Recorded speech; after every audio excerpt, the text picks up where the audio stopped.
One. All right, check it out. Just a breakdown, y'all. Come on in, have a seat. Welcome to the Cognac Chronicles. Straight from the underground, the show. DJMIKECEEZE.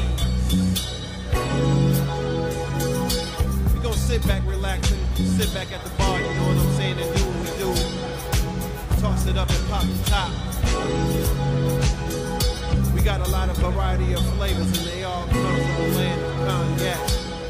Check 1, 2, it's your boy DJMIKECEEZE coming at you live one more again. Straight from the underground, the show, on location, hanging out with my man Crazy D at the Music Palace. And you know, as we do here on the Underground Show, we're going to talk about what my man's got going on, things that's happening in the near future, and everything like that. So, Crazy D, my man, how you feel? All right. You? I'm great, I'm great. First of all, I'd like to say thank you for letting the Underground Show come and be blessed inside your, in the store and everything. It's definitely good looking. I appreciate it so much. Okay. Once again, for those who are new to the show, I like to start in the beginning to give everybody an understanding, where my guests have been, where they're getting ready to go, things of that nature. So, just starting out, now as far as I have read doing my research, I understand that you were a DJ in the beginning, correct? That's correct. Okay, and you started doing out as a DJ, but I also understand that you did a little bit of MCing. Talk about that for a second. How did you get into MCing? Well, when you're in hip-hop,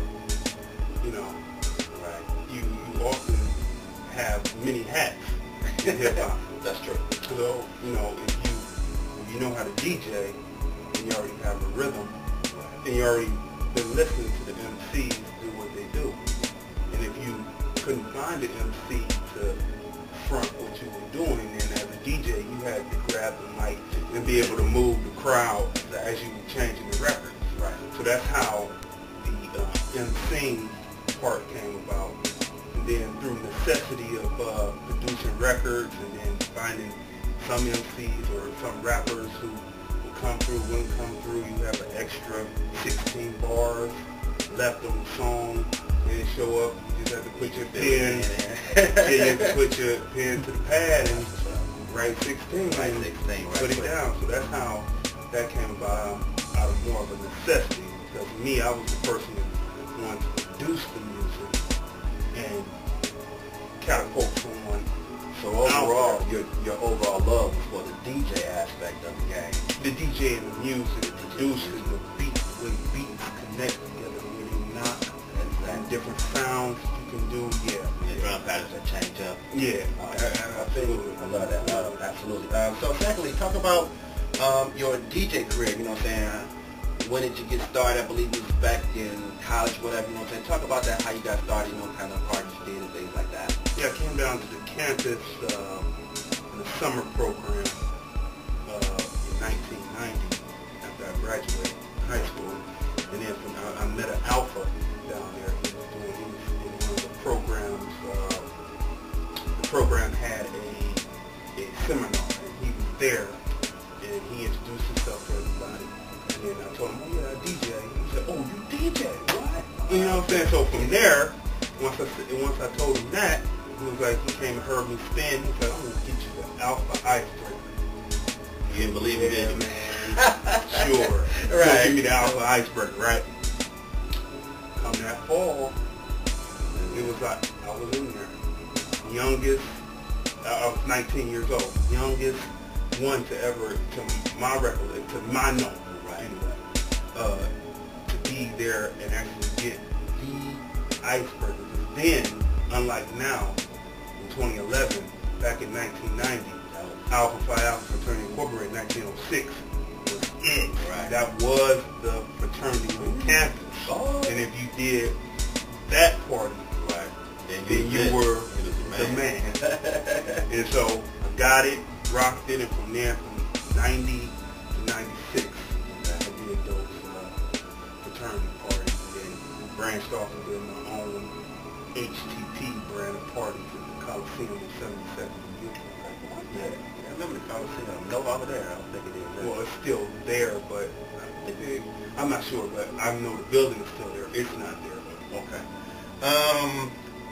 Now you're doing the DJ thing, and so you got into, you know, saying, as time, you know, went on, you got into, you know, saying the mixtape game, and what I mean by, you know, the mixtape, as, you know, Crazy D was saying, you know, saying just really, you know, from the ones and twos, from the turntable aspect, because in the beginning that's pretty much what it was. You know, it was a true mixtape, because back in the day it was on tape, but, you know what I'm saying, pretty much it was on the tape. So, but with the way the term mixtape is used now in this day and age form, do you feel like, you know, that's the right word, or that's the right category, you know, for artists, and I want to say hip-hop or R&B artists, to display, you know, saying their songs versus, you know, saying what the traditional DJ is doing, because you have two of the same names but two different products? Talk about that. Well, I'll go back and tell a story first. Okay. Come back around. Between 1992 and 1995, that was a transition where CD actually came in 1995, 6. Right. But between 1992 in Cleveland, I'm speaking only in Cleveland, right? Speaking of South Florida, 92 to 95, the mixtape was it. People waited for myself, DJ Bland, Low Key, right? Steady Pace, Top Cat, Wardy Ward. Yeah. I mean, you know, just naming some of the names. They waited for us to drop mixtapes, because the mixtape, because the mixtape, or let me say Supreme, because I have to stay true to where I am, where my store sits, is in Warrensville. Supreme is Warrensville's king as far as the mixtape is concerned. So I definitely give him props, you know, because he's the king. You got some Supreme? Huh? You got some Supreme? No. But from that period, those names and some others, I'm not leaving anyone out. Right. You know what I'm saying? All respect to all the DJs who know how to remix, mega mix, cut and scratch and all that. Not leaving anybody out. But between that period, when a mixtape came out, people were waiting for it, because not only did it play the latest music, but it also had a blend of the old school music, and it was remixed. It was something they didn't hear before. Well, yeah, but that's what set Cleveland mixtapes apart, was the fact that the DJ actually dropped another follow track underneath, which changes up the beat construction, it changes up the way the snare hits, changes up the way it just changes it up, and it makes it more funky, right? So that's what it was. So to bring it back to your question about the mixtape and how the name is used today, mixtape back then meant that you were actually remixing, that it was some ability that was put into making this cassette. If it was 90 minutes, 110 minutes, 120 minutes. But today, the mixtape is about dropping an instrumental and the person rapping over it, you know, and saying that it's a mixtape and putting it out, or a mixtape is just putting together a compilation of the best songs, and putting it out there. No talent, you know, no remix, anything, just basic. Which is, and what I find is, this is what I find, those compilations that are called mixtapes today, they're disposable. Because we're in a disposable society today. Everything is microwave. I want it fast, and then I can just throw it away. I can dispose of it like a tampon. You know, I'm just going to dispose of it. It's disposable. But a mixtape or a mix CD is actually a remix CD, or a remix cassette. People will break those out years later to come, because they say, I remember there was my favorite DJ remix that, and I got that on this cassette. Yeah. I gotta hear it, boom. Right. Or I got it on this CD, I got to hear it, boom. So that's what's different. So the remix CD, I call them remixes. I set it totally apart. Okay, they claim the mixtape name, so I said, okay, well you have that. I call what the Cleveland DJ does is a remix. All right, and just speaking on that in itself, now you are definitely a proprietor of music, as we are talking, and but with technology the way that it is, and just like you said, saying you can pretty much get music anywhere, and you're running a business here. Is the technology friend or foe for you? Okay. Well, two ways to look at it. Is it friend or foe? I think it's, to me, I think it's a friend. Okay. I'm going to tell you what. People use... I shouldn't tell this, but I'm going to go ahead and tell it. This is what it is. This is a little unknown secret for all those people out there that bootlegging. You make it good. You want to why? Because people listen to the CD. Like, because, this is the truth about the industry. They're giving you 3 to 4 good songs on the CD, and the rest of them are filler songs. Okay. Right. So you're sitting up there and you're listening to this, and you say, this isn't good. So they'll go get the bootleg first, listen to the bootleg, determine if they want to come to the record store to purchase the full CD. And they listen to the bootleg and say, well, I want the real crisp sound, I'm going to the store to get it. So they come in and get it. So for me, that's a plus, but also I have something that's what I call bootleg buster. I have my digital kiosk. Okay. Let's say that album only has 3 to 4 good songs. You can come in and make your own customized mix. Choose the 3 to 4 good songs off of that Rick Ross. Okay. Go over to that new Kanye West, grab the songs that you like from off of that. Go over to Rihanna, grab songs from off of that. Go to any other artist, get 17 songs on there, and then you arrange it, and the CD comes down the way that you wanted your compilation to be. And then you have to do it in 5 minutes. So, yeah, so it's a top quality sound, and that's it. So the technology is definitely, a friend to me. So that's 2 ways the technology is a friend for me. Okay. All right. Now, you're definitely a proprietor of music, and you're dealing with supply and demand. So, for the artists out there that is looking to add to your supply chain, or anybody else for that matter, is there, what is that they need to do to make that happen inside a place of retail, such as yourself or any others? Okay. Something they need to do. Okay. Pretty much what they would need to do is, I tell this all the time. So this at the Nerve Convention last year.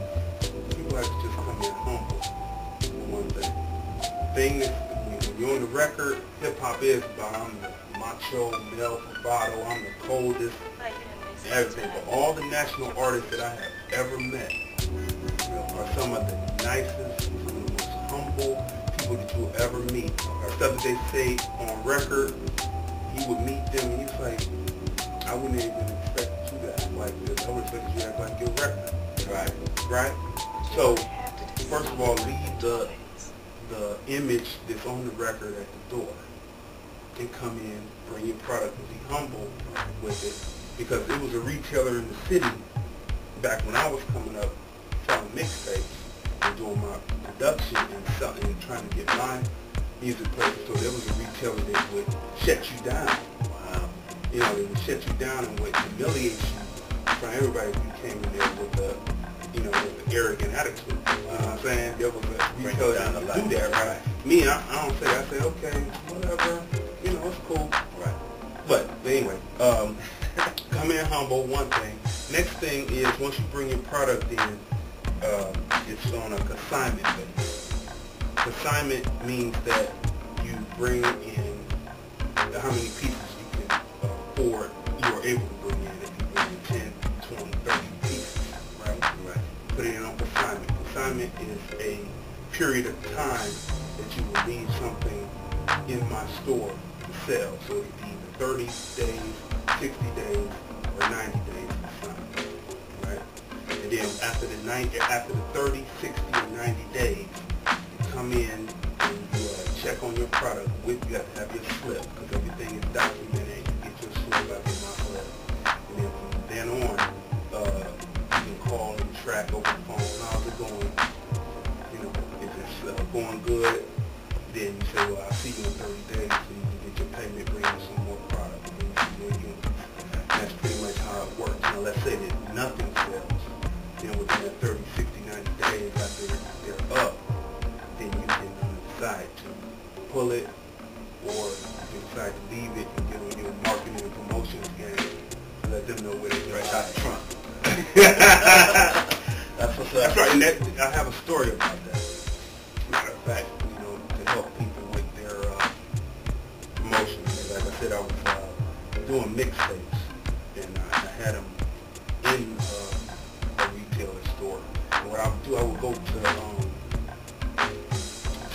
Borden Park every Saturday and Sunday. That's what Borden Park was open. I was known so much then as being what they call me tape man. You know, I was up there every Saturday and Sunday. So I had this one called All Time Summer Jams, right? And I had sold that so tough. I said, I'm gonna do 2 weeks, 2 Saturday and Sunday straight of just selling that before I go to before I go to the retail, right? To see, I was experimenting to see what the promotion and the marketing would do of this hearing. So after I went in that Monday, after that Sunday, he was like, what's this all-time summer jam everybody talking about? He was like, give them here. And that was it. So if you're about it, be about selling it and then letting people know where it will be. You know, but if it's, I mean, you got to be on the game. You got to be on your marketing promotions game. All right. Got time for one more, so to speak. Okay. Real quickly, a couple of things. For those who really don't know, you know, saying you have put out some things locally inside of the city, as far as DVDs and things like that. And I want you to touch on them real quickly. Number one, the Black Ice movie. Can you tell everybody what that's about per se? Okay. The Black Ice movie came out in 2006, and it deals with light skin, dark skin, good hair, bad hair issues. Okay. It surrounds, the way I wrote it, it surrounds a photo shoot that goes awry. And it has a female protagonist and an antagonist.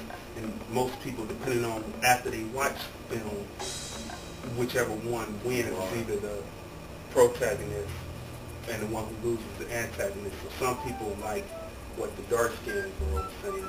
Some people like what the light-skinned girl was saying.